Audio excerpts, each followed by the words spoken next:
അപ്പോൾ നമ്മളുടെ റെനോവേഷൻ്റെ ഭാഗമായിട്ട് വേറൊരു അപ്ഡേറ്റാണ്. നമ്മളുടെ പഴയ സോഫ ഇൻവിസിബിളായി അല്ല നമ്മൾ വിറ്റു. അതാണ് മെയിനായിട്ടുള്ളൊരു അപ്ഡേറ്റ് ഇന്നത്തെ. അത് ഈ റീസെൻ്റ് ആയിട്ടാണ് കേട്ടോ. നമ്മളുടെ ഓൾറെഡി വുഡ് വർക്കുകളൊക്കെ കഴിഞ്ഞു, നമ്മളൊക്കെ യൂസ് ചെയ്ത് തുടങ്ങി. ലാസ്റ്റാണ് നമ്മളെല്ലാം സ്റ്റെപ്പ് ബൈ സ്റ്റെപ്പായിട്ടാണ്, ഒറ്റയടിക്ക് നമ്മളവിടെ താമസിച്ചുകൊണ്ട് നമുക്കൊന്നും ചെയ്യാൻ പറ്റില്ലല്ലോ. അപ്പോൾ നമ്മൾ ആദ്യത്തെ പാർട്ട് റെനോവേഷൻ റൂമിലത്തെയും ഒക്കെ ചെയ്തു. ഹാളിൽ നമ്മളൊന്നും ചെയ്തിട്ടില്ല ഇതുവരെ. അപ്പോൾ ഹോളിൽ നമ്മൾ എന്താ ഉദ്ദേശിക്കണമെന്ന് വെച്ചാൽ, ഇതൊരു ചെറിയൊരു ആരെങ്കിലും വന്നു കഴിഞ്ഞിട്ടുണ്ടെങ്കിൽ ഒരു റൂമായിട്ട് കൺവേർട്ട് ചെയ്യണം. അതിനാണ് നമ്മൾ മെയിനായിട്ട് ഇതെല്ലാം സ്റ്റാർട്ട് ചെയ്തത്. അങ്ങനെ സോഫ നമുക്ക് വിറ്റതിന് ശേഷം നമുക്ക് വേറൊരു സോഫിനെ കുറിച്ചിട്ട് ആലോചിക്കാൻ പറ്റുള്ളൂ. അപ്പോൾ അത് വിൽക്കണ വരെ നമ്മൾ കുറേ ഒരു 1 മന്തോളമൊക്കെ നമ്മൾ വെയിറ്റ് ചെയ്തിട്ടുണ്ടായിരുന്നു, നല്ലൊരു പ്രൈസ് കിട്ടാൻ വേണ്ടിയിട്ടും. നമുക്ക് പറ്റിയ ഒരു മോഡൽ, നമുക്ക് സോഫ കം ബെഡായിട്ട് യൂസ് ചെയ്യാൻ പറ്റുന്ന രീതിയിൽ നമ്മൾ കുറേ തേടി നടന്നു. വേക്ക് ഫിറ്റൊക്കെ നോക്കിയിട്ടുണ്ടായിരുന്നു. അതൊക്കെ ഒരു 3-4 മാസമൊക്കെ നമ്മൾ നോക്കുന്നുണ്ട്. ഇടയ്ക്കിടയ്ക്ക് ഓരോ സ്ഥലത്ത് പോയി നോക്കാറുണ്ട്. അങ്ങനെ നമ്മൾ ഇവിടെ അടുത്ത് റിച്ച്വുഡ് എന്ന് പറഞ്ഞിട്ടുള്ള ഒരു ഫർണിച്ചർ സ്റ്റോറിൽ പോയിട്ടാണ് ലാസ്റ്റ് നമ്മൾ ഫൈനലൈസ് ചെയ്തത് ഏത് ടൈപ്പ് വേണം, എങ്ങനത്തെ മോഡൽ വേണം എന്ന്. ഇപ്പം ഇത് ബെഡായിട്ട് നമ്മൾ എപ്പോഴും ഒന്നും യൂസ് ചെയ്യാൻ പോണില്ലല്ലോ. എപ്പോഴെങ്കിലും ആണ് പാരൻസ് വരുമ്പോൾ, ഇല്ലെങ്കിൽ ഒരു ഗസ്റ്റ് വരുമ്പോൾ നമുക്ക്, അല്ലെങ്കിൽ കുട്ടികൾക്ക് അവിടെ കിടക്കാം, നമുക്ക് അവർക്ക് റൂം കൊടുക്കാം, അങ്ങനെ എന്തെങ്കിലുമൊക്കെ നമുക്ക് അഡ്ജസ്റ്റ് ചെയ്യാൻ പറ്റും. ഇപ്പോഴത്തെ ഒരു സ്ഥിതിയിൽ നമുക്ക് ആ നോർമൽ സോഫയിൽ ഇതൊന്നും നമുക്ക് ചെയ്യാൻ പറ്റില്ല. അപ്പോൾ നമ്മൾ എന്തായാലും ഈ സോഫ കം ബെഡ് ഓപ്ഷനിലേക്ക് പോയേ പറ്റുള്ളൂ. ആ ഒരു അവസ്ഥയായിരുന്നു. അവിടെ നിന്ന് തന്നെ നമ്മൾ ഫാബ്രിക്കും മോഡലും എല്ലാ ഡിസൈനും ഒക്കെ സെലക്ട് ചെയ്തിട്ടുണ്ടായിരുന്നു. സെലക്ട് ചെയ്തിട്ട് പിന്നെ നമുക്ക് ഒരു ഗിഫ്റ്റ് വാങ്ങാണ്ടായിരുന്നു. അപ്പോൾ ആ ഗിഫ്റ്റ് വാങ്ങാൻ വേണ്ടിയിട്ട് അടുത്തുള്ള ഒരു ഗിരീസ് ഗിഫ്റ്റ് ഷോപ്പിൽ വന്നു. ഗിഫ്റ്റ് ഷോപ്പല്ല, അത് സൂപ്പർ മാർക്കറ്റ് തന്നെയാണ്.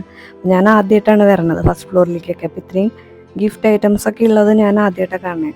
എനിക്ക് നല്ല ഇഷ്ടമായി. നമ്മൾ ഇപ്പോൾ റെനോവേഷൻ എന്ന് നമ്മൾ ചെറിയ പേര് പറഞ്ഞാലും ചെറുതായിട്ടാണ് നമ്മൾ മാറ്റണേ, ഒറ്റയടിക്കൊന്നും ചെയ്യല്ലോ. അപ്പോൾ ചെറിയ ചെറിയ ഐറ്റംസൊക്കെ ഞാൻ കണ്ടുവച്ചിട്ടുണ്ട്. പിന്നീട് നമ്മൾ ഹാളിലൊന്നും ചെയ്തിട്ടില്ലല്ലോ. ഹാളിൽ എനിക്ക് ടി വിക്ക് ഒരു പാനലിംഗ് പോലെ ചെയ്യണം എന്നും, പിന്നെ പൂജാ റൂം കുറച്ചും കൂടി വലുത് അടച്ചു വെക്കുന്ന രീതിയിൽ ചെയ്യണം എന്നൊക്കെ ഉണ്ടായിരുന്നു. പക്ഷേ ബഡ്ജറ്റും എല്ലാം കൂടി നോക്കിയപ്പോഴും നമുക്കത് അടുത്ത പാട്ടായിട്ട് ചെയ്യാന്ന് വെച്ചാൽ അത് മാറ്റി വെച്ചേക്കുക. അപ്പം അതിന് വേണ്ടിയിട്ടുള്ള കുറേ സാധനങ്ങൾ ഇവിടെ ഉണ്ട്. അതെനിക്ക് നല്ല സന്തോഷമായി. നമ്മൾ പൂജാ റൂമൊക്കെ റെനോവേറ്റ് ചെയ്യുന്ന സമയത്ത്, അല്ലെങ്കിൽ പൂജാ റൂം നമ്മൾ പുതിയതായിട്ട് ഒരു യൂണിറ്റ് പോലെ ചെയ്യുന്ന സമയത്ത് എല്ലാ സംഭവങ്ങളും ഈ ഒരു കടയിൽ ഉണ്ടെന്ന് മനസ്സിലായി. അങ്ങനെ നമ്മൾ ഒരു റിസപ്ഷൻ ഉണ്ടായിരുന്നു. അപ്പോൾ അതിന് ഗിഫ്റ്റ് വാങ്ങാനാണല്ലോ മെയിനായിട്ട് കയറിയത്. അപ്പം അത് കഴിഞ്ഞു, നമ്മൾ അവിടെ നിന്ന് ഇറങ്ങി. ഇനി നമുക്ക് നേരെ വീട്ടിലേക്ക് വിടാം.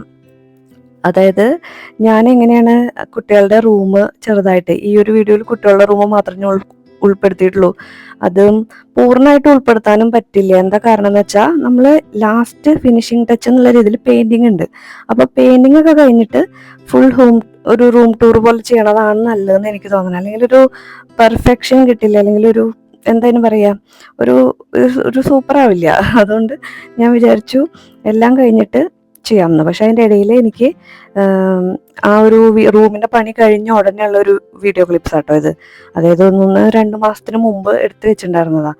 അപ്പോൾ അത് ഞാൻ അറേഞ്ച് ചെയ്യണത് മാത്രം ഞാൻ വീഡിയോസ് എൻ്റെ അടുത്ത് പോയിട്ടുണ്ടായിരുന്നില്ല. അപ്പം ഞാൻ ഇതിൽ ഉൾക്കൊള്ളിച്ചു എന്നേ ഉള്ളൂ.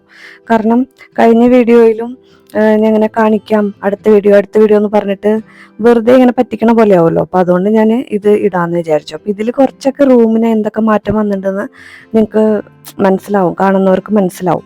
അപ്പോൾ അതിന് വേണ്ടിയിട്ട് നമ്മൾ ഈ ആമസോണൊന്നും, അല്ലെങ്കിൽ സ്വിഗ്ഗി, ഇൻസ്റ്റാമാർട്ടിലും, അല്ലെങ്കിൽ സെപ്റ്റോയിലും ഒക്കെ ഇത് കിട്ടും കേട്ടോ, ഈ ഒരു ഓർഗനൈസേഴ്സ്. ഇപ്പോൾ നമുക്ക് 2-3 ദിവസമൊന്നും വെയിറ്റ് ചെയ്യണ്ട, 15-20 മിനിറ്റിനുള്ളിൽ നമ്മുടെ വീട്ടിൽ ഓർഗനൈസേഴ്സ് വേണമെങ്കിൽ കിട്ടും.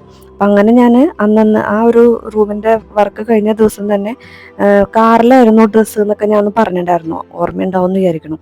അപ്പോൾ കാറിൽ നിന്നൊക്കെ അത്രയും കാലമൊന്നും കാറിൻ്റെ ഉള്ളിൽ കൊണ്ട് വെക്കാൻ പറ്റില്ലല്ലോ. അപ്പോൾ എത്രയും പെട്ടെന്ന് നമ്മൾ ക്ലീൻ ചെയ്ത് ഓരോ റൂമായിട്ട് അറേഞ്ച് ചെയ്യാം എന്നുള്ള ഉദ്ദേശത്തിൽ കുട്ടികളുടെ റൂം അന്ന് തന്നെ ഞാൻ അറേഞ്ച് ചെയ്തിട്ടുണ്ടായിരുന്നു.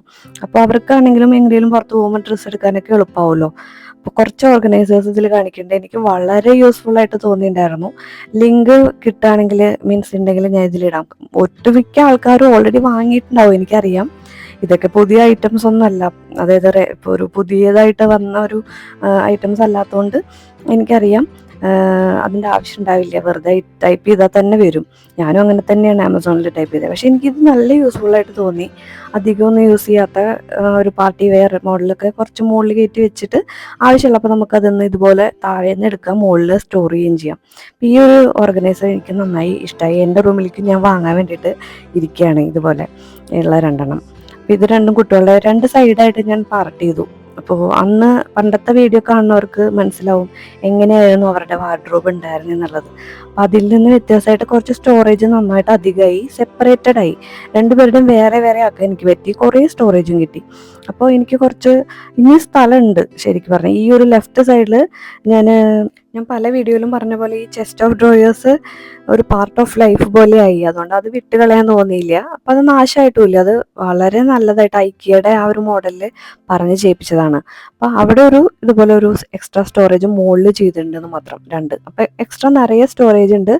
പിന്നെ വന്നത് കുട്ടികളുടെ ബുക്സ് ഒക്കെ ഒതുക്കി വെക്കാൻ എനിക്കൊരു സ്ഥലം വേണമായിരുന്നു. അപ്പോൾ അത് ഞാൻ പറഞ്ഞപ്പോൾ അവരുടെ ടേബിളിൻ്റെ മുകളിൽ തന്നെ നമ്മൾ ചെറിയൊരു ഷെൽഫിന് പകരം വലിയൊരു ബുക്ക് ഷെൽഫ് തന്നെ ചെയ്തു. അതപ്പോൾ നമുക്ക് ബുക്സ് മാത്രമല്ല ഇതുപോലെയുള്ള ഷോ പീസുകൾ വെക്കാനും അവർക്ക് ഭാവിയിലായാലും യൂസ് ചെയ്യാം.